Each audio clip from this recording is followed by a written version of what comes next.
I'm going to read a chapter from the middle of the book that's called Silver Lining. It's about making a coat. Silver Lining. The first chill of autumn is in the air when I move in with Paw. She urges me to hang my clothes in the wardrobe, but I don't want to take them out of the suitcase. On the first day, when I feel like hiding in a small dark space for hours, she makes me chicken for dinner and says with unbearable concern, "Lele, now you will not get married," to which I say, absolutely nothing. I decide to sew something complex and labor-intensive to keep my sadness only a shadow, while my hands make something of nothing. Several months ago, I decided I would make a fabric store poppy coat come winter, an oversized proper cold weather coat with a single button closure and a big soft rounded collar. It's not winter yet, but I'm cold all through, and half my things are still at the old flat, so I start the coat.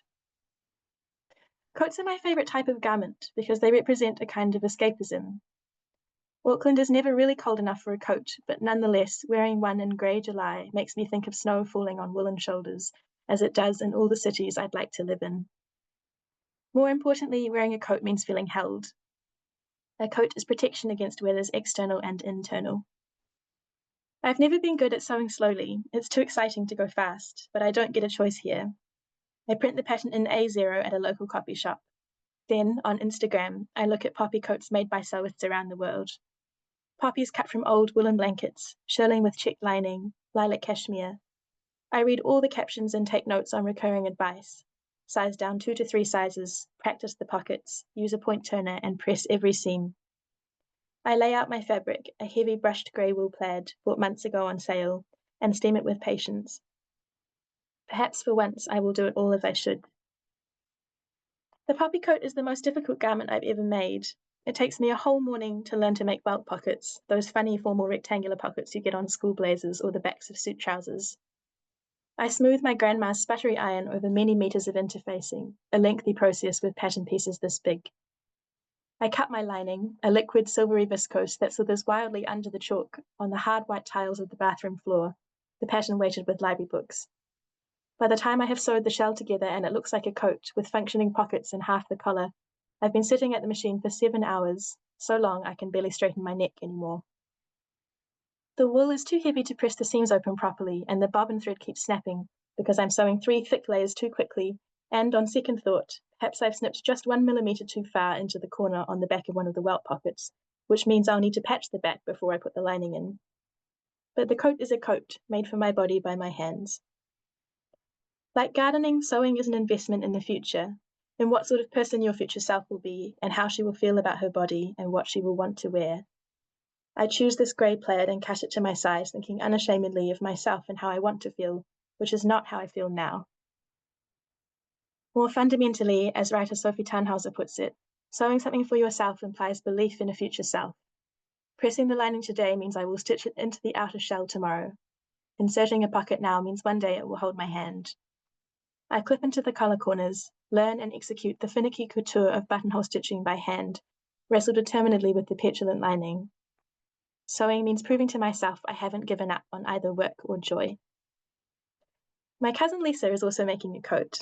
We share one sewing relative, her grandmother, my great-grandmother, who died when we were small.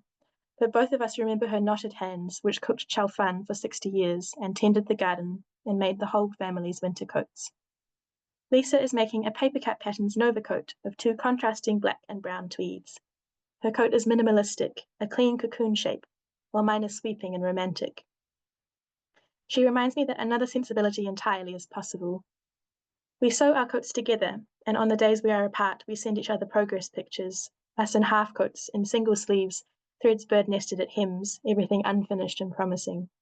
It is just what I want.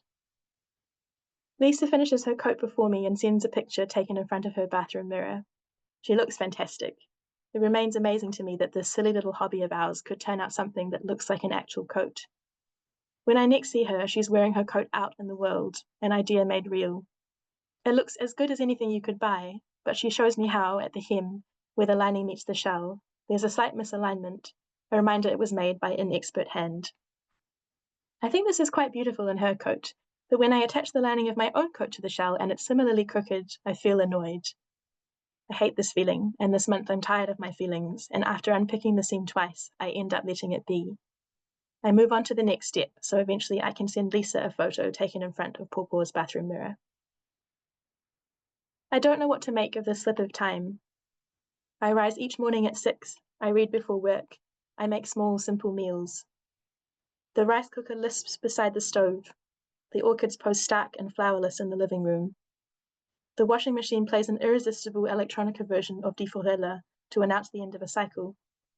I enjoy my enjoyable job, I save money, I have not one single drink, and in many ways I feel good. On the other hand, I still wake too early every single day in the middle of a panicked half-dream in which I am looking and looking, inside my suitcase, beneath the bed, in the drawer in the old apartment where I kept old keys and shopping bags, for something I've lost and cannot have back. The day I finished the coat, I've been living with Pawpaw for a month. She grew up in an era when you sewed not for pleasure, but because you couldn't afford to buy clothes, and so she's amused by the coat saga. Every afternoon she calls one of her many friends for a gossip, about what so-and-so paid for her house, which family member has caught COVID now, and me. She still hasn't realized I can understand almost everything she says in Cantonese. I hear her telling everyone she knows that for some reason I'm making a coat, and that she'd like me to stay. Thank you.